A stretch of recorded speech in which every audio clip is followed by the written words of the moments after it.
Mr. Wonka, I can see you're a man of great ingenuity. What are you doing? I'm making chocolate.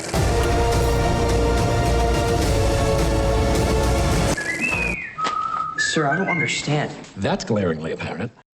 Hello and welcome to this week's film show. To bring us the highlights out in cinemas this week is France 24's film critic, Lisa Nesselson. Lisa, hello. Allison.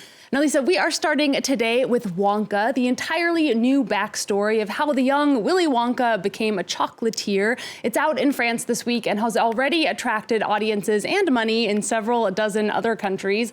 It also got star Timothée Chalamet a Golden Globe nomination for his performance as Wonka. Let's jump right in and take a look. Ladies and gentlemen of the Gallery Gourmet, my name is Willy Wonka. He's good. Too good. Pretty sure I've gained about 150 pounds in the last 2 weeks. Charlie and the Chocolate Factory is very much Charlie's story, and it's about this kind of like suffering young, very impoverished child. And Willy Wonka's like this kind of Wizard of Oz character, but he's got this amazing spirit of generosity at his heart. He's looking for someone to give his life's work away to. And I was so interested in what happens if you take that spirit of generosity before he's kind of developed this kind of cranky exterior and see him as a young person going out into the world for the first time. You could change her life, Mr. Wonka. Change all their lives. Run away! Every good thing in this world started with a dream. So Lisa, we heard writer and director Paul King explaining the concept there behind this movie. It seems like one where you know right away when you see the trailer, as we just did, whether or not you want to see it, regardless of what the reviews say. Be it known that most of the reviews so far are positive, although there's this massive emphasis on how Timothée Chalamet, as opposed to the film itself, is hot stuff. He sings, he dances, he's one of the world's leading purveyors of adorably floppy hair, here tamed somewhat by a top hat. Who knows, maybe sales of top hats will really take off.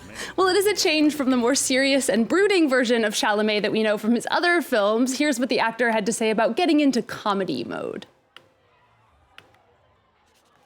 It feels weirdly, I feel like the learning curve was that, not that it's safer to do dramatic work, but then I had to learn how to release on this, kind of go back to the energy I had in high school or something. Just that super open-hearted sincerity, not a blemish or a spark of negative outlook on the world, which is more challenging than you think. Now, Lisa, I know you haven't seen this one yet, but can you tell us a bit more about Willy Wonka and its various cinematic incarnations? Sure. The 1971 original retains that grand combo of sweetness and making fun of people with obvious flaws. Kids and this adult don't want the whole cast to be nice, which is a creeping trend in publishing and movies. The original wasn't particularly popular 50 years ago, but it has become beloved since and was inducted into the National Film Registry at the U.S. Library of Congress. The less said about Tim Burton's 2005 3D afflicted version starring Johnny Depp, the better, although it was a massive global hit. There were candy tie-ins for the original 1971 movie, some of which survived for decades. Timothée Chalamet tucks his prodigiously curly, floppy hair under a magic hat, inspiring a new candy, the Wonka Magic Hat Gummies. Roald Dahl's 1964 book was called Charlie and the Chocolate Factory, but for the original film, Willy Wonka, played by Gene Wilder, was given precedence because they wanted to sell Wonka bars and not Charlie bars. Isn't film history fun? Yeah, it's a good reminder that the relationship between Hollywood and consumerism goes all the way back. Yeah. All right, Lisa, we're going to move on now to some other familiar characters, the Three Musketeers d'Artagnan, starring some of France's hunkiest and most talented actors, such as Vincent Cassel, who you probably recognize from Ocean's 12, or La Haine, also Louis Garrel. It was a box office hit and had successful international exports as well when it came out earlier this year. Now, this is part 2, Milady. It's out in France this week. Tell us more. Well, at the end of part 1, Milady de Winter, played with incredibly slinky all-around evilness by Eva Green, fell backwards over a very high cliff. Logic would dictate that the next sound would be a very definitive splat. But Alexandre Dumas, you heard it here first, was a stupendously inventive and entertaining writer. And while not as frenetic as the first installment, this still propulsive adventure does justice to the source material, which is set in the early 17th century, where, to put it mildly, Catholics and Protestants were not getting along. All right, well, let's get a taste of the action and intrigue of the Three Musketeers, Milady. Que chaque hérétique du royaume sache ce qu'il en coûte de défier le roi. Mousquetaires, vous êtes soldats pour mourir. Je vous emmène là où on meurt.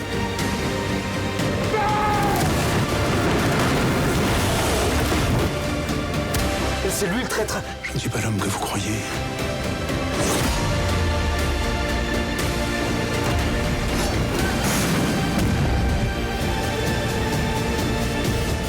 Un seul geste et je vous tue. Si vous me tuez, vous ne saurez jamais où est Constance. Now, Athos, Porthos, and Aramis, plus D'Artagnan, are quick-witted and know how to wield a sword, which they are duty-bound to do in the service of their king. There is absolutely zero dithering. These are men of action and mostly a blast to watch. Louis Garrel's off-kilter portrayal of King Louis XIII in Part 1 was one of that film's many delights, and I hope we'd see more of him, and we do. Yay! I'd like to order yet more for Part 3, which it looks as if we'll be seeing, given how the ending of this one is very open-ended. But Eva Green steals the elaborate show, making villainy seem like the best possible career choice for a beautiful woman circa the 1620s. This is a juicy role, and Green as a delectably devious cross between Cruella de Vil and Mata Hari makes it even juicier. Milady is, of course, a spy for Cardinal Richelieu, who has it in for the king.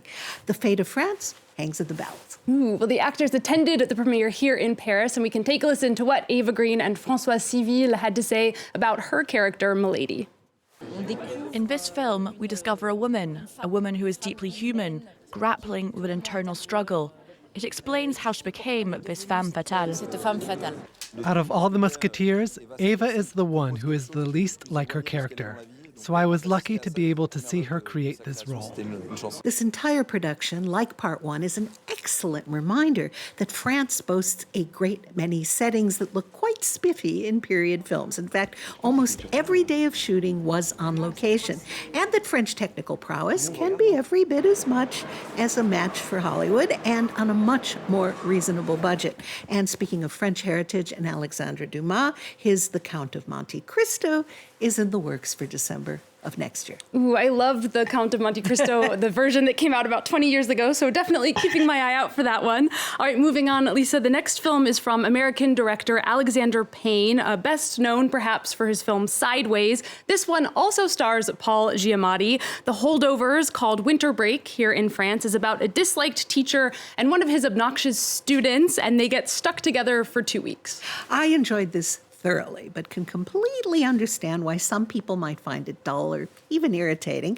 I laughed out loud at details from 1970 when the film is set at a venerable boys' boarding school driving distance from Boston. Paul Giamatti is terrific as the almost universally disliked classics teacher who gets stuck babysitting a small batch of boys who can't join their families for the year-end holidays. All right, well, let's take a look at The Holdovers.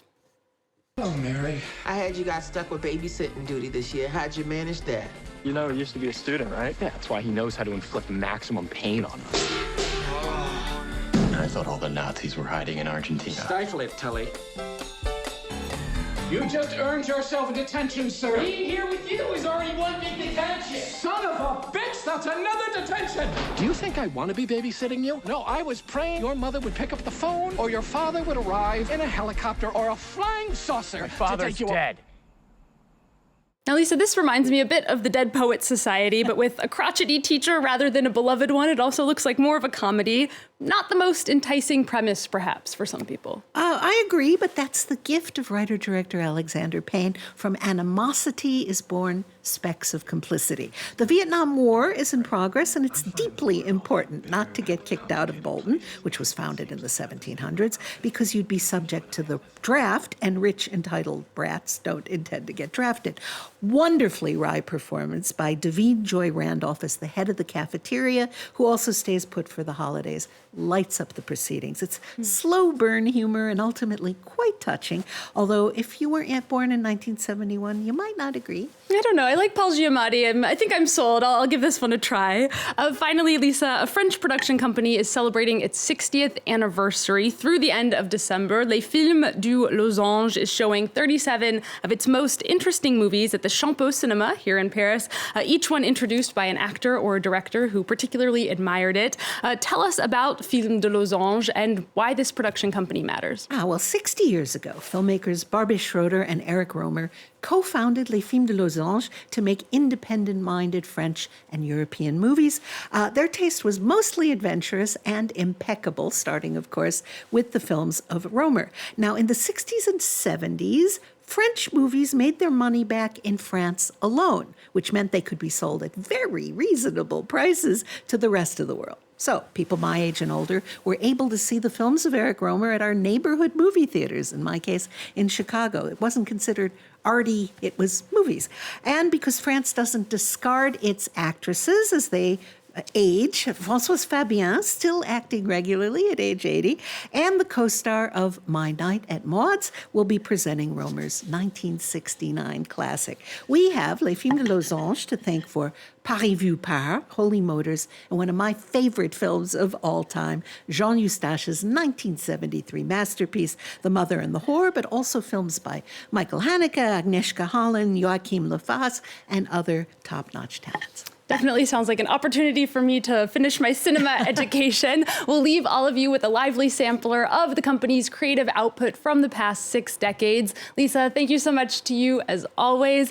Thanks to all of you for watching. There's news coming up on France 24 right after this.